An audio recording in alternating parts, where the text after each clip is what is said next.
Hello, ladies and gentlemen. This is Uncover Lake Norman, where we reveal the exceptional people and places that make the Lake Norman area an incredible place to live. I'm Brian Lawson, the host and creator of Uncover Lake Norman and a realtor with the LePage Johnson Realty team, which is highly respected in the Lake Norman Charlotte area, as well as a high-level multi-million-dollar producer.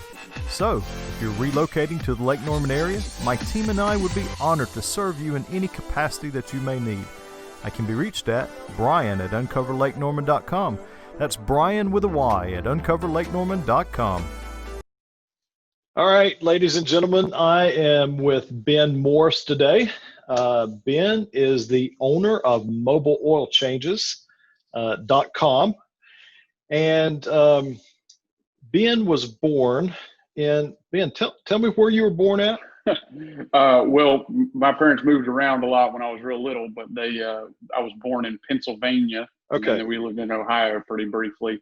Okay. I've been in North Carolina for like 30 years now. Okay. And so Ben moved here at age of 6 with his family and has called North Carolina his home for the last 30 years. He grew up in Mooresville, went to college at Appalachian State. He's been married for 10 years and has 2 daughters, 4 and 6. He jokes that he did the bait and switch on his wife, which we're going to let you explain that in just a minute, okay? I'm not going to get into that. We'll let you explain that. Ben is the area manager for the Charlotte region. Ben first moved to the Charlotte area in 1991. When Ben isn't working, you'll find him traveling, spending time with his family, watching App State football. Not right now, though. Hopefully we'll be able to later. And talking about finance or business. His dream car is a 2021 Ford Bronco with a lift and mud tires. Ben's father is a mechanic by trade, and Ben has been working on and around cars for his whole career. Ben started working for a local car wash chain at age 16, where he worked until 2011. Shortly after starting the company with his college roommate, working at the car wash taught Ben the importance of procedures in delivering a consistently good service and the importance of clean and professional looking technicians.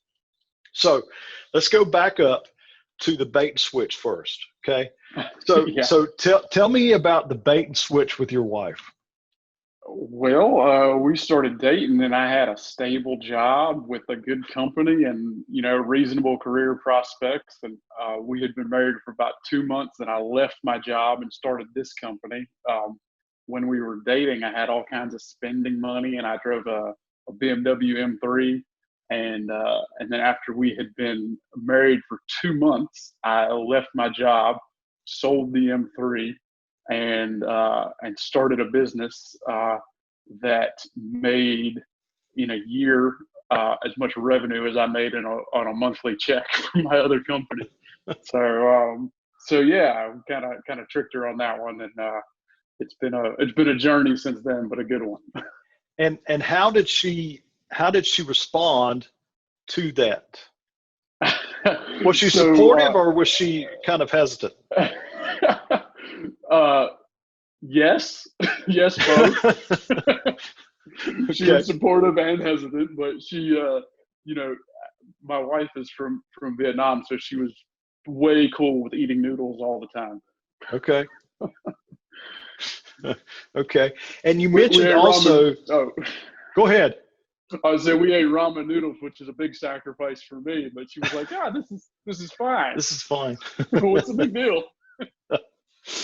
So you mentioned also an M3. So a lot of times when guys mention the car by the model number, that means that car had some significance to it.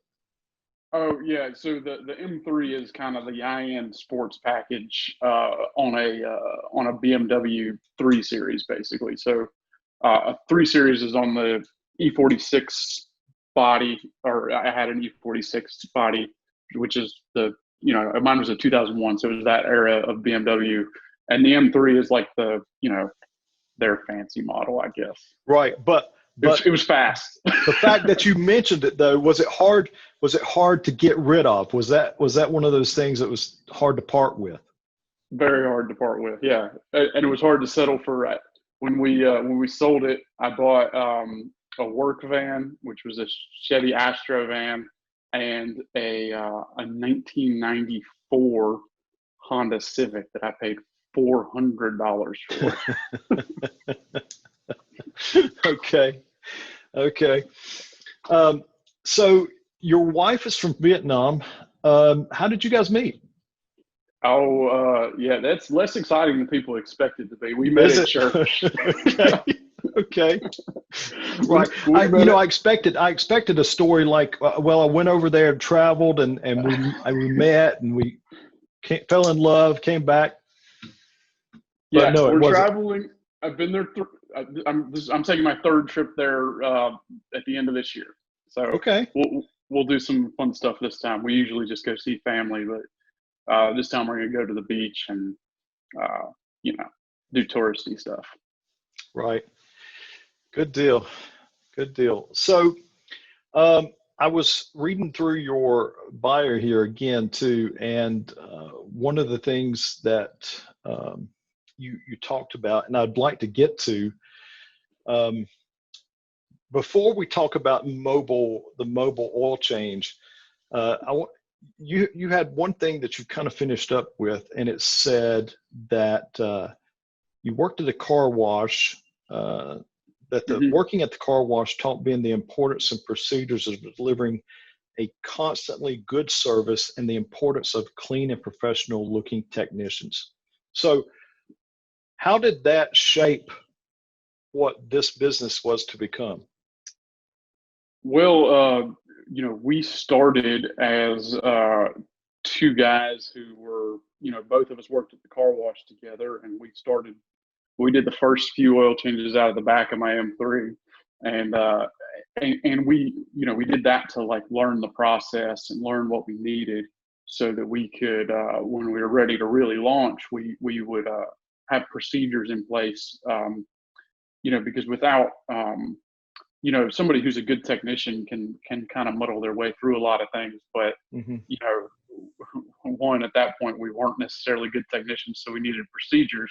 But then also, like, as we've grown and scaled, we've been able to have consistently good service and consistently good products because of the processes and procedures we put in place. And that was something that, in the car wash industry, like, there's a lot of turnover just in general. So as we've kind of, we learned that the procedures were important to getting someone up to speed really quickly, and taking somebody who had, not done the job before and helping them be, a really proficient technician. So that's, even now, like, our hiring strategy isn't necessarily to go hire experienced technicians. Our hiring strategy is still to go find really good people with good attitudes and who can think for themselves, and then put them in a position to be successful because they know what they're supposed to do and how it's supposed to be done. Because attitude is something that's very hard to teach, isn't it? Yes, not something I've ever tried to undertake. Yeah, and I've always done the same thing. It's like, as long as you have someone that is willing to learn, and the skill sets that they have so some of the basic skill sets that you're looking for, you can teach those skill sets. But when it comes to attitude and how they're going to be around other people, that's something that's very hard to teach. And so would you say that that's probably been some success for what you guys are? I'm sorry, go ahead. I was going to say, would you say that that's part of the success of your business? Yes, definitely. It's, we've grown to a place where, well, right before our current economic situation, we had 9 people on staff. And, we do, as much volume with 9 people, out of, our current situation is that Sorry, I'm fumbling around with this one. Could you ask the question again? It's okay, no big deal. So what I was getting at, and let's just start with this. Let's back up just a little bit and first give a good explanation of what mobile oil changes are, or what it is, because I think probably when you hear the word mobile, you think, well, I'm either driving to it and stopping there. It's not a brick and mortar kind of thing, or maybe they're coming to me. So, how about explaining a little bit about just what your business is all about? Sure, sure. Yeah. So, the gentleman that I started the business with, back in 2010, we were both just real busy young professionals and didn't have enough time on our hands to be able to manage our lives very effectively. And, one of the things that frustrated us was, among a lot of things was getting our oil changes and having our vehicle maintenance done. And it was just, we thought there had to be a better way to get it done. So, rather than us struggling through booking an appointment and running out to a place, and, using up our lunch break, we came up with the idea that there's got to be a better way to do it. And so, this is what we came up with was, we could just come to the customer and make their life a lot easier and give them a little piece of their day back. And because we thought that kind of solved our own pain, because that was it was a really frustrating experience, even for me as somebody who's been around cars. My father's a mechanic. Like, I just didn't like the process. I didn't like, going to a place and being lied to about, or tried to be scared into purchasing something that I knew that I didn't need, because I knew what I was talking about, Right. at least to some degree. But, but then at that same time, I felt some, I kind of understood the frustration that other people must feel when they don't really know that those things aren't necessary. I still remember I went into a place to get an alignment on that 94 Honda that I had, and the guy sitting next to me went in for a safety inspection, and they brought him a list of over $1,200 worth of repairs that he just had to make, or his car was going to fall apart. And everything about that situation, the sometimes dishonesty. Not everybody's like that. There's lots of good reputable places out there that take really great care of their customers. But that wasn't always my experience. And the part that we really knew that we could help with was people, who were frustrated with how long it took. You'd go make an appointment and you'd end up, having to be there way longer than you expected to be, or drop the car off. I used to drop my car off before work, and then I'd go back and pick it up at lunchtime. And just to pick up my car took 20 minutes. And, Right. I know I can do the whole process in less time than that. So, what we decided to do was just bring the oil change to our customer. And that was kind of the vision at the outset, was just to make people's lives easier. Because I knew as a 22-year-old young professional, I wasn't going to get less busy. Now I have a family, a wife, and kids, and I am definitely not less busy than I was at 22. And so that was really what we set out to solve, was, helping people get a little piece of their time back. And that's what we do still, is, the product is an oil change, but what we really do for our customers that other people just aren't able to do without this setup is to help people get their time back. And we come to, you can book an appointment online or call, and we'll set it up for you. And then we come out to wherever you're at. Usually, 90% of them are either at somebody's office or at somebody's home, for individuals, or we also service fleets, which would obviously usually be at a workplace or an office. But yeah, so we have a couple vans that we've set up with, the inventory that we need to be able to deliver service and just deliver the oil change to you. So anybody can go to your website, which is what? Mobileoilchanges.com. And is there locations that they have to choose from or anything like that? Yeah. So when you click on schedule, you can select, whatever area is closest to you. And we've divided it up where you can the area should be called something you'd recognize. Like, right. I live in Concord, so I would select Charlotte Metro North. Okay. Or, if you're in Valentine, you might select Charlotte Metro South. And we have our first locations were actually in more towards the middle of the state. So we have Winston-Salem and Greensboro and High Point as well. Okay. So they can go to your site, find their place, book it. It'll show some time slots, maybe, of when they can get it. Yeah. So you can, if you were to go on there right now, you just would click Charlotte Metro North, because I know that's where you're at, and Yep. then you would you can select the time. Usually the next few hours are blocked off. So at this time of the day, you'd probably be looking at tomorrow. But if it's in the morning, you can get something the same day, and you can just select your time and then give us a little bit of information about your vehicle and what kind of oil change that you want to get, and then you'll be all set up. And if you create an account, then you won't have to key that information in again. Otherwise, you can just if you want to put your vehicle information each time, then that's fine as well. Right. And with that, so if someone can put on their car, their information, the oil change and all that, and then do you track it and then give them reminders of when their oil needs changing again, or some way to track? Yeah. So, that's a bit of an imperfect system, because I can't know exactly how many miles you're driving, Right. but we can give it our best guess. So if you book a synthetic blend oil change, we'll email you in about 3 months and let you know, hey, you might want to check your mileage and see if you're due for an oil change yet. And then Got it. for a full synthetic, we would do that same reminder at about 6 months. And that's just based on average mileage that people drive. So it's our best guess of when people are coming due. And we'll send a couple of reminders after that, just to kind of, let people know that it's coming up. Yeah. So when your technician, when they go out, I know that, and so this is helping me also just to get some clarification of how you guys do this.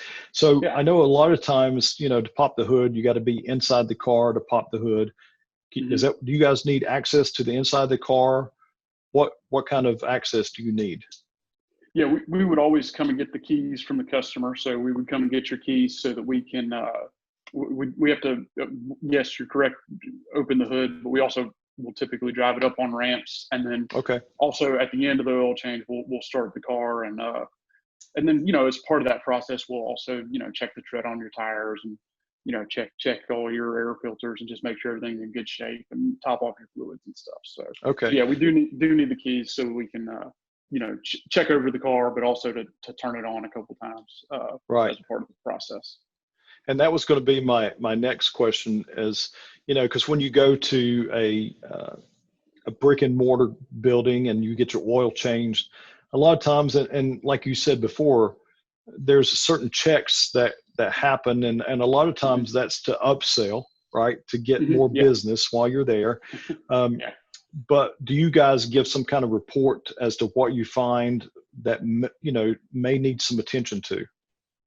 Yeah. We have used different softwares over the years, but our software has a series of questions that the technician will answer within the software, and then it'll let the customer know, like, these are some things that may need your attention. And we have a few things that we can help with, but if it's an air filter or a tire rotation and or wiper blades, those are the sorts of things that we can take care of. But then, even if it's not something we can take care of, we still want to let you know. Like we don't do tires or brakes, but if your tires or brakes need attention, like, you probably would still want to know that, and you can get an honest opinion from us, because we're not trying to sell you tires or brakes, but if they're bad, then you need to know. So yeah, that's a part of our process, is making sure that people get the right information, so we can educate people and help them understand what they need, so that they can take good care of their car and use it for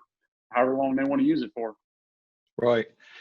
I was thinking, as you were talking a little bit ago, about that you and your friend were at the car wash and worked there for years, and just started thinking something could be done different. And during this time when we're all in place right now, there's a lot of people that own businesses that have to be thinking that way, right? They have to be thinking, what can we do different now? And because I don't know how everything's going to come out of this, but what would you say to those people that are kind of stuck in, for you could have just been at the car wash and thought, well, let me go work for another car wash, or maybe start a car wash. So what would you say to those people that to start thinking a little bit more outside the box? Um, you know, being self-employed isn't always fun. So maybe if you don't want to do it, definitely don't. But it's even right now, we part of our business is that we service the rental car industry, and they really have enjoyed our service, and as a result of that have ended up just asking us to do more and more over the years. And this wasn't really our intention, but we got to a place where they were probably 70% of our business. And when this virus hit, everybody stopped traveling and everybody stopped renting cars. So we're in a situation right now where we are rapidly trying to rebalance our customer base, because 70% of it disappeared almost overnight. And so yeah, it's that if anybody who's been self-employed for any length of time will tell you that it's always changing, and it's not a one-time thing where we thought, oh well, this will work, and then we just kind of continue down that path.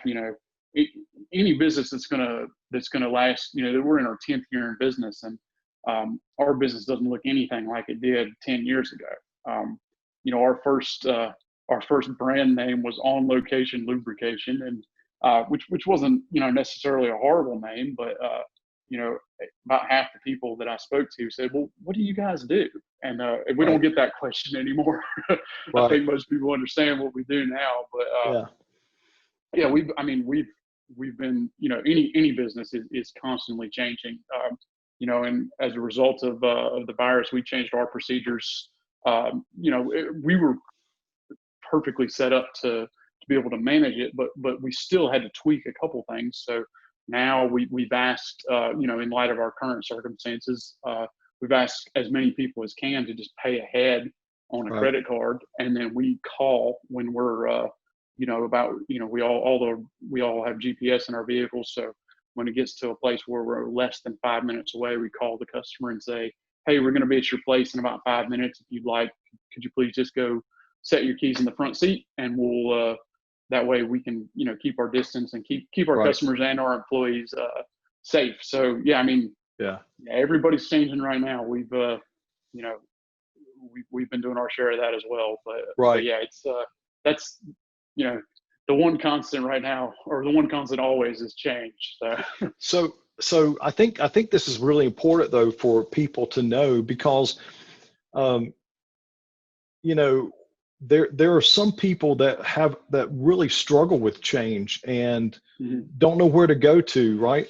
And you talked about process a little bit ago, and that process has always been a part of the way you do things. You develop a process, or you know before you start something. So with process, are there people that you consult? Do you consult your customers? Do you consult with other people? How do you start, or what does that process look for? Just for instance, for this situation, you said we're 70% rental. Now you're having to look at something different. What Mhm. walk me through a little bit of what that process looks like to get to that different. um, well, I guess there's a little bit, a couple things to kind of unpack there. With the transition of business, if 70% of our revenue just evaporated. So Right. we unfortunately we had to let a couple people take a leave of absence, or and we had a couple part-time people that we just had to lay off. But all of our full-time guys that are full-time salaried guys, we said, well, you're I know you guys were all oil change technicians yesterday. As of today, you're in outside sales. And you know, Okay. I, I I wrote up scripts for oil change technicians and told them all, here's a list of phone places to call, and we called up some business people or some business partners we had, and we started printing coupons and printing referral cards and handing stuff out. I have today I have 3 people working other than myself, and one of them is writing blog posts to work on search engine optimization. Another guy is filming videos, training videos to help our technicians know where to find air filters quickly and efficiently for cabin air filters. And the other one is working on writing up some processes and training procedures that we'll use as we grow. So, and these guys, all 3 of them were, they were our best technicians, but they were oil change technicians. And right. We just try to hire good people, and that goes back to the beginning. If they weren't people that I knew had a good attitude, that I could trust, and that we trained to do oil changes, then if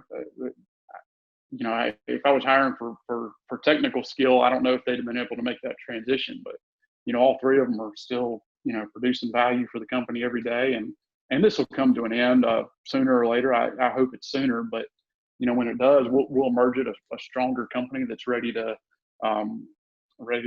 get back to work. We're still doing a lot of oil changes right now, but not as many as we were, and not as many as we will do when the economy starts to turn back around. Yeah. I don't know if I fully answered all your questions. No, that's great, because I think it's so important though, because what we're going through now, is different than most of us have ever been through as far as a business stance. And so we're having to rethink things.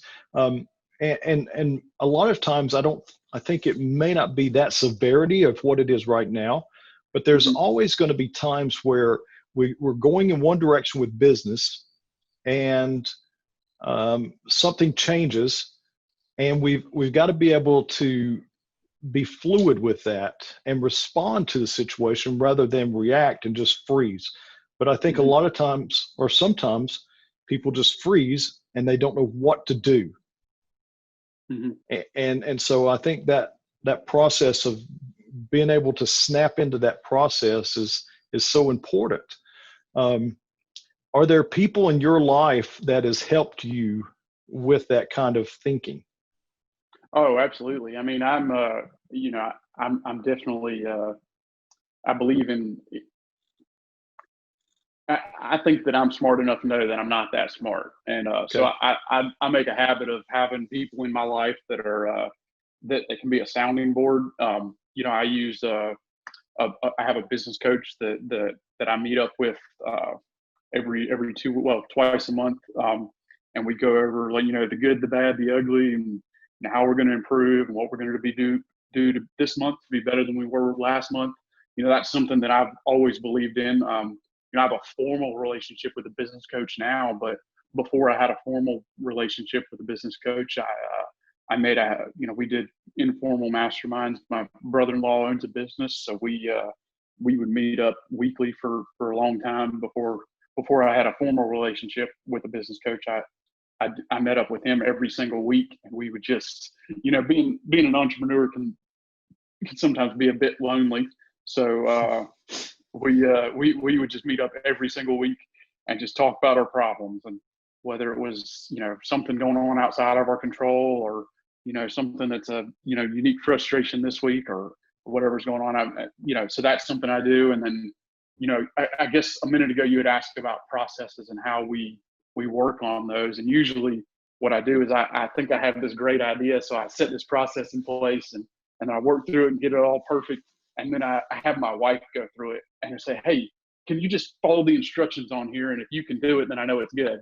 And then she'll go through it. And, her and I just think differently. She's a scientist. So she studied chemistry, and Right. I'm an oil change guy and a business person. So we think through things differently. And so I use her as a sounding board to, work through problems and have her go through our process, because I made the process. So it makes sense to me. So but she's, coming in as somebody who, she's minimally involved in the business and does our bookkeeping sometimes and payroll and stuff.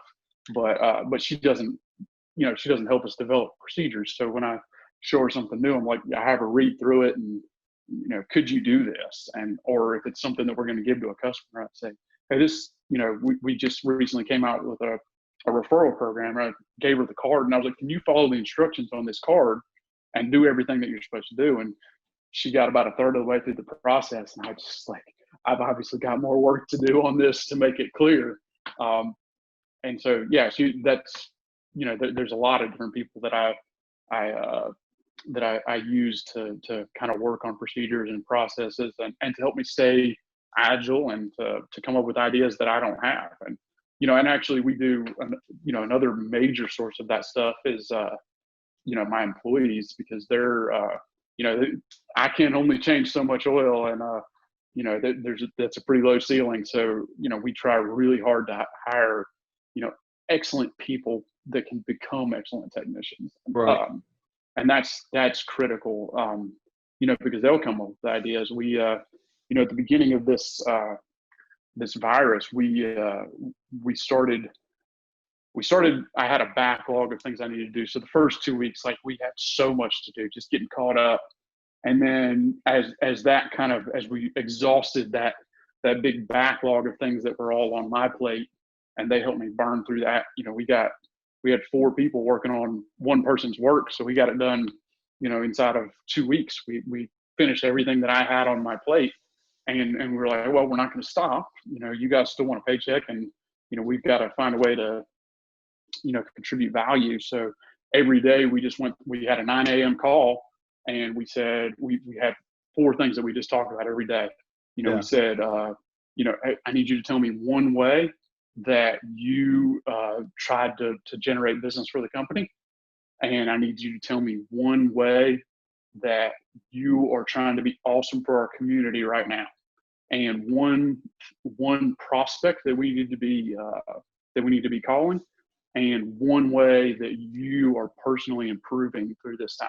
So that can be anything from, I'm working on my time management to, we have some third-party education software that we use, and I took this course. But we worked through that list of 4 things every day at 9 o'clock. And, through that, one of the guys came up with, we're doing a food drive right now because, in the midst of this, there's so many people that are out of work. And not everybody's in a situation where being out of work for a week doesn't mean that you're not out of groceries. So we started a food drive that we're running through the second harvest of Metrolina. And that was something that one of our employees came up with. That wasn't my idea. That was, having great employees that are good people that want to help. And so, we're trying to raise $10,000 for the second harvest, before the end of March, we're trying to raise $10,000 for second harvest before the end of May. And that was an employee that just responded to us saying, we went through that list every day. How can you be awesome for your community? And what if we did a food drive? Yeah.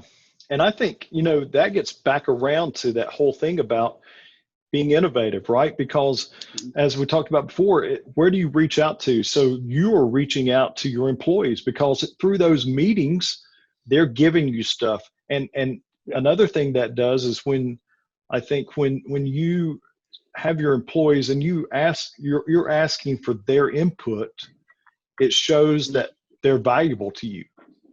And valuable employees or employees that feel valued do what for you? Oh, they'll do anything. I do anything for them, and they know it. And, exactly. And in turn, they're they don't really ask a lot of questions. When I ask them to do something, I had an employee that he said that he was going to go door to door handing out coupons in the middle of a virus. I said, no, you're not. So I just want to help. And I was like, he's very zealous, right? Help. Let's find a different way to help that isn't putting you and your family at risk right now. Because right.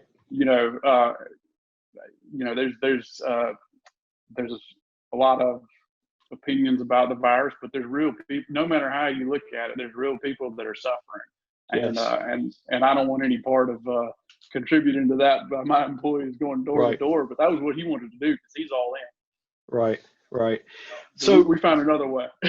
there you go. Phone calls or something else. A while ago, you talked about letting your wife look at a process you developed or whatever. Mhm. And so, two-part question. One, Yes. feedback Mhm. is good. Yeah. One, how important is feedback for you?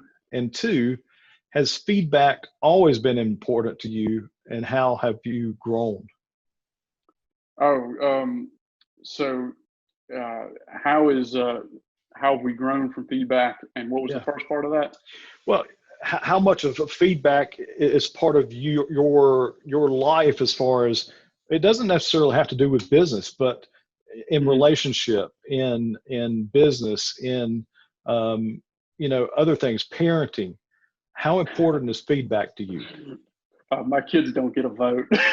They're This is not old a enough yet, huh? no, no. This is dictatorship.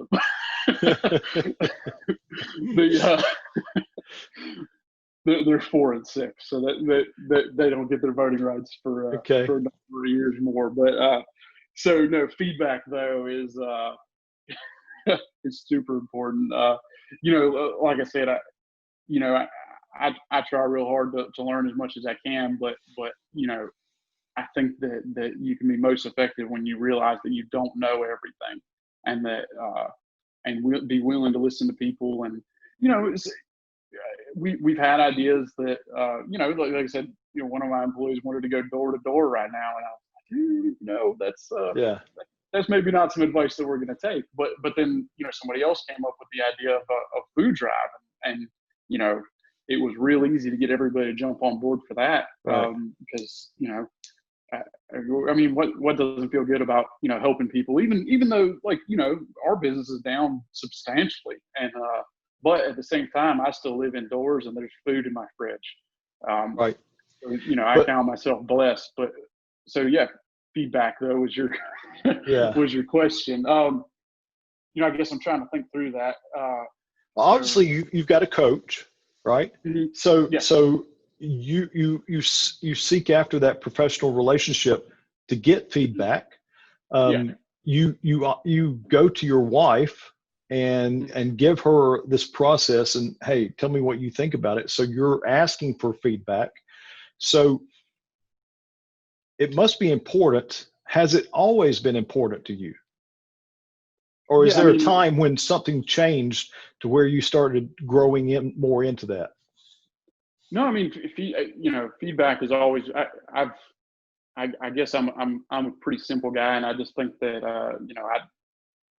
I think that hard work and taking care of people, um, is how that I've been able to be successful. But I don't think I don't think I'm smarter than everybody else. So I know that there's, and even if you are smarter, you just can't think of everything. You can't do everything. And I guess I recognized that real early on. And even back at in my car wash days, it was something that was important to me back then. It's just but through through doing that early, I saw like how much value can be added by someone. Just your wage isn't necessarily an indicator of how much of what you can contribute. In some ways it can be, but in other ways, I had it's a weird example, but back in the car wash days, we used to have a process where we put a cover over wipers, and then they would get like they'd be flying around the parking lot. And so one of my employees was like, well, let's just cut a hole in a bucket and stick them down in there so the wind doesn't catch them. And like you know and then we did that. And then a different person said, well, let's have a designated place where they go in the back so that we can reuse them. And those things made real differences, and improved the look of the place. It improved our situation. It added a process that was easy, that everybody could do. And it just I don't know if I answered your question very well, but yeah, no, Yeah, it's always been important. And and even before I had this company, it was important. But yeah, I just think I just don't know everything, and I'm glad that I have people in my life that can help me know a little bit more. Well, I think you're maybe selling yourself a little short, because what I'm hearing is that, and you've said it a couple of times that, maybe I don't know everything. However, you know enough to listen Mhm. to other people, and you know enough to listen to those that some may say are beneath you, right? Or they're your employees, or even or you're seeking personal coaching, but Mhm. you're someone that sees the value, I think, in um, the ability to listen to people. And I think that is super important, because it not only makes you, I think, a great leader, but it also makes you someone that is modeled through the business. And, our employees always kind of uh, react and respond the way the leadership does. And so that's kind of Mhm. the paradigm of the company. And so don't sell yourself too short, because I think it's a great quality to have. And you know, again, that's why I think your employees want to help so much, because they feel valued by you. And so, yeah. Is there Well, someone that mentored that to you, though? How did that happen? Because sometimes that's kind of hard to get to that place. um, you know, I mean, I guess I don't know is the short answer, but Okay.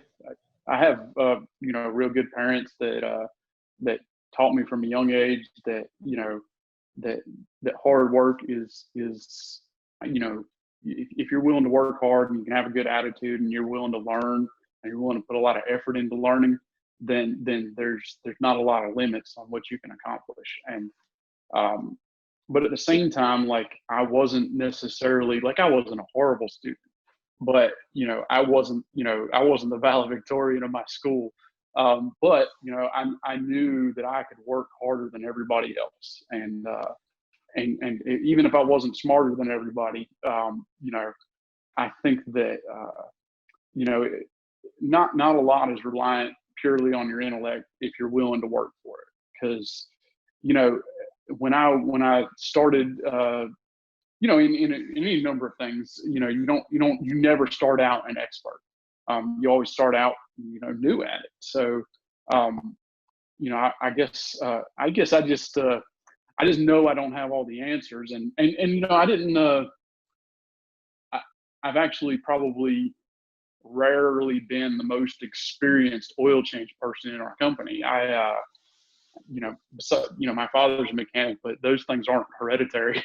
um, he I, I remember working on cars with him, and it was a frustrating experience for me sometimes, and it didn't necessarily come naturally. And I could tell you about some of my mistakes that might not shine too favorably on me, but we maybe will keep those between you and I. But the it's I guess I I know that I have some areas of strength, and I know that I have some blind spots, and I'm more than happy to let people fill in my blind spots. That's good. That's good. Really good. Um, so let's see. I was gonna ask you too. Do you read any? Are there any Um, books that you read in? so I do a lot of driving because Okay. I still, to this day, I still change oil because I'm just not a person who likes to sit still. I'm standing up right now. Yep. um, I just if I've been out running around all day, I can sit down for a lunch meeting. But if I've been in an office all day, I'm ready to move around. But So I do a lot. I spend a lot of time behind the wheel of a car, behind a windshield, and so I listen to a lot of books on tape, and a lot of podcasts. What's some of your favorite? Give me one of your favorite books. Oh, man, there's a lot of them that I really like, but recently I listened to Never Split the Difference by Chris Voss on Audible. So I really enjoyed that one because it's about what? Tell me. Negotiating. Okay. Yeah, he's an FBI. He was an FBI hostage negotiator, and he has since retired from the FBI, and he has a consulting business now. But yeah, he wrote Never Split the Difference. Chris Voss. Okay. But yeah, it's about negotiating. Sorry, long-winded answer to a short, simple question. And podcasts, because for me, I listen to podcasts and books, and I find myself getting very creative during those times. If I don't listen to something in a while, I find myself losing that creativitiveness. So what's a podcast that you like to listen to that maybe helps you with that drive?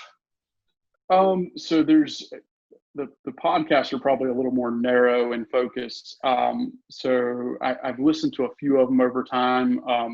But in your bio, you mentioned I really have an interest in finance and business. So my favorite podcast is